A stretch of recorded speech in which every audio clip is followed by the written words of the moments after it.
दोस्तों, good morning. तो कैसे हो आप लोग? होप सो अच्छे ही होंगे। मैं भी अच्छा हूँ। तो गाइज़, अभी बजे सुबह के 11:11 और मैं जा रहा हूँ देहरादून। अभी तो मैं अकेला ही जा रहा था, लेकिन चौगान से मुझे अंकुश भाई मिल जाएंगे तो हम वहाँ से साथ ही जाएंगे। अब मैं पहुँच चुका था इस पत्थर के पास जहाँ पे अक्सर टाइम कपल देखने को मिलते हैं। और इसके बाद मैं जाऊँगा ऊपर CMO ऑफिस होके चौगान। तो यहाँ पे कपल ही बैठे हुए होते हैं और इधर एक सामने पत्थर भी है जिस पत्थर पे लिखा होता है, मतलब कपल्स वगैरह शिकवा दरिया वहाँ पे लोग नाम लिखते हैं अपने अपने कपल का। और जैसा कि आपको दिख भी रहा होगा, यहाँ पे लिखा आई लव यू लिखा हुआ है और नीचे को NA वगैरह NS लिखा हुआ है, MA, मतलब अपने अपने कपल का नाम लिखते हैं गाइस। तो इसके बाद इधर दिल, भाई भाई भाई भाई। अब आपका भाई पहुंच गया था झांसी पार्क, अग्रसेन चौक आ गई है और ऊपर को ये है गर्ल्स स्कूल नाहन का। तो इसके बाद गुन्नू घाट, और ये रहा आपका गुन्नू घाट। अंदर मार्केट की ओर जाते हैं और ये है पुलिस चौकी गुन्नू घाट। और ये रहा आपका नाहन का मॉल रोड, नीचे के लिए शिमला के लिए रोड जाता है। सामने यशवंत सिंह परमार जी की मूर्ति है जो कि हिमाचल प्रदेश के प्रथम मुख्यमंत्री जी थे। ये नाहन के पास इधर ही बागतन गांव से संबंध रखते हैं। और ये रहे हमारे अंकुश भाई, इनके साथ मैं जा रहा हूँ देहरादून। और ये रहा दो सरकार।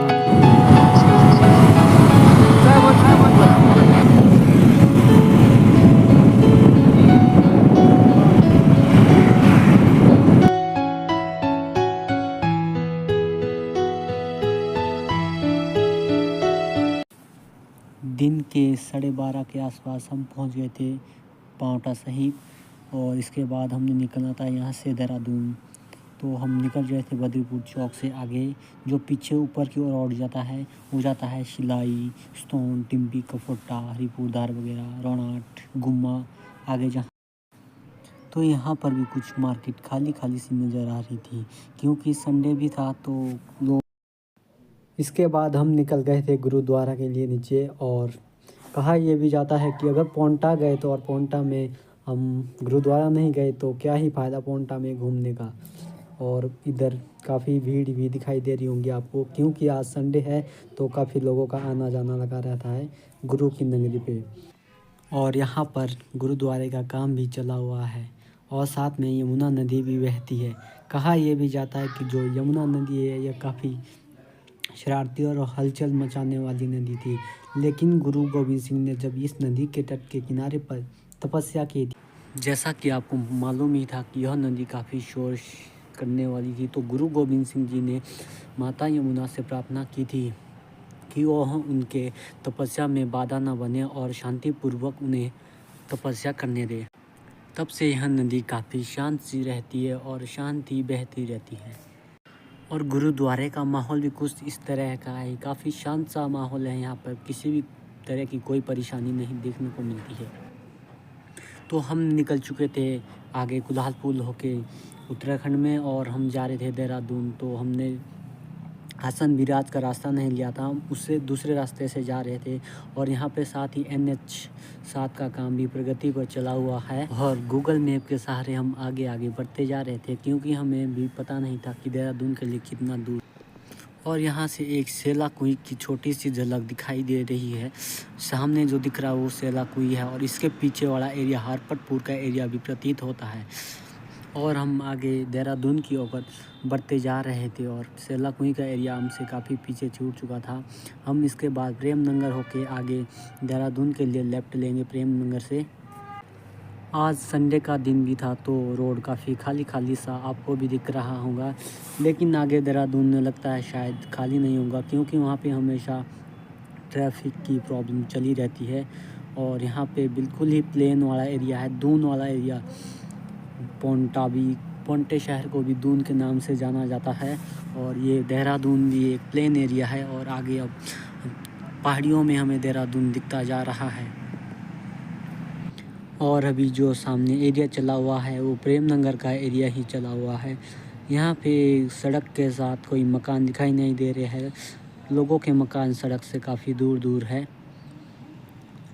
और आगे हमारे को अब मार्केट शुरू भी हो रहा है, प्रेम नंगल वाला मार्केट। तो अब गाड़ियों के आना जाना भी शुरू हो गया है, क्योंकि शाम का टाइम शुरू होने जा रहा था। 3 बजे से ऊपर का समय हो रहा था। अब जैसा कि शाम का समय प्रतीत हो ही रहा होगा, धूप हल्की सी धीमी हो गई थी और लोग भी मार्केट की ओर निकल रहे थे। लेकिन यहाँ पे जितने भी गाड़ियाँ वगैरह हमें नज़र आती थी, कोई सी गाड़ी HR या फिर HP की दिख रही थी। लेकिन जितनी भी ज़्यादा से ज़्यादा गाड़ियाँ थी, वो सारी गाड़ियाँ UK07 के नंबर से चल रही थी। शायद देहरादून का नंबर ही UK07 के नाम से चला रहता है। और इसके बाद हम मार्केट में अंदर चले गए थे। हमने प्रेम नगर से वहाँ पे कर्व ले लिया था और इसके बाद हम मार्केट में, देहरादून प्रॉपर मार्केट में अंदर घुस चुके थे। मार्केट में आज थोड़ा रश कम दिखने को मिल रहा है, लेकिन आगे आगे रश बढ़ता जा रहा है जैसे जैसे हम आगे बढ़ रहे हैं।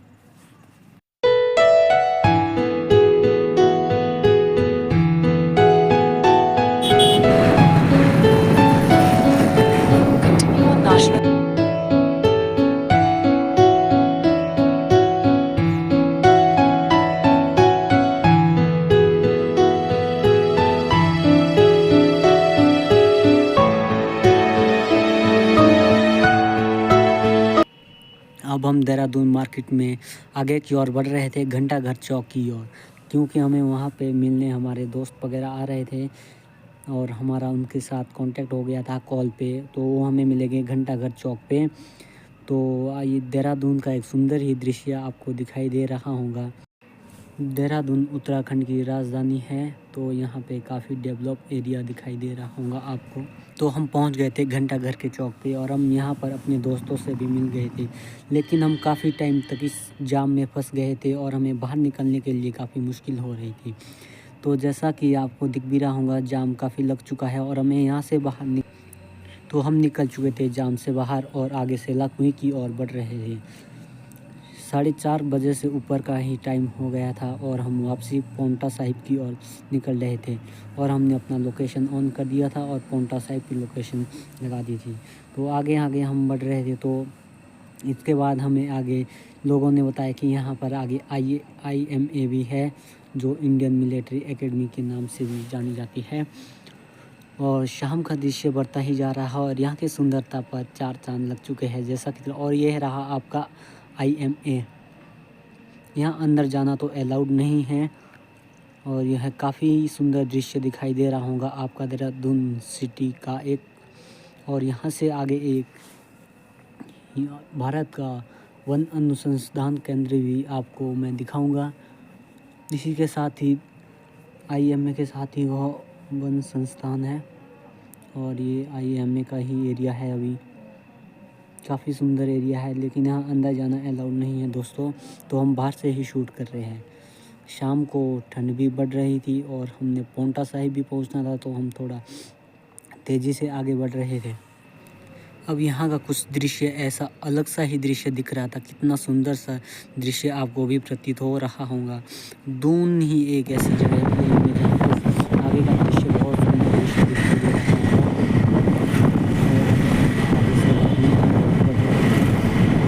कुछ ही देर बाद का एरिया शुरू हो जाएगा और शाम का काफ़ी अच्छा ही दृश्य दिखाई दे रहा है। मकानों पर लाइटें लगाई हुई है और यहाँ पे काफ़ी अच्छी सुविधा है हर चीज़ के लिए। हर एक आगे मोड़ पर यहाँ पे ट्रैफिक पुलिस भी अपनी ड्यूटी पे तैनात है। शाम के 5:30 बजे के ऊपर ही का समय हो चुका था और हम सेलाकुई से काफ़ी आगे निकल चुके थे और हार्बरपुर पहुँचने वाले थे और ठंड काफ़ी ज़्यादा बढ़ गई थी। तो हमने अभी खाना भी नहीं खाया था, तो आगे जाके कहीं चाय ही पियेंगे। तो हम हार्बरपुर में शायद हेगड़ी रुक भी सकते हैं या फिर आगे पाउंटा ही रुकेंगे। और हार्बरपुर का ये मार्केट है, यहाँ भी थोड़ी रश दिख रहा है। शाम के टाइम काफ़ी लोग बाहर निकलते हैं मार्केट में और संडे भी है, तो लोग सामान वगैरह भी ख़रीदते हैं संडे वाले दिन। यहाँ पे सेल वगैरह भी लगती है और यहाँ का एक स्पेशल चीज़ ये है कि यहाँ पर फास्ट फूड बहुत ही सस्ते मिलते हैं। तो हम निकल चुके थे आगे हार्बरपुर से, अब थोड़ा ही रह रहा है हमें पाउंटा पहुँचने के लिए। तो और हम पहुँच चुके हैं अब कुल्हाल पुल के ऊपर। तो सामने आपको पांवटा साहिब भी दिख रहा होगा। गुरुद्वारा तो प्रतीत हो ही रहा होगा, कितना सुंदर सा दृश्य दिखाई रहा है गुरुद्वारे का, बिल्कुल लाइट से किस तरह चमक रहा है। और ये जो पुल बना है ये बना है यमुना नदी के ऊपर। तो अब हम हिमाचल में प्रवेश करने जा रहे हैं और आज का स्टे शायद हमारा पांवटा में ही होगा।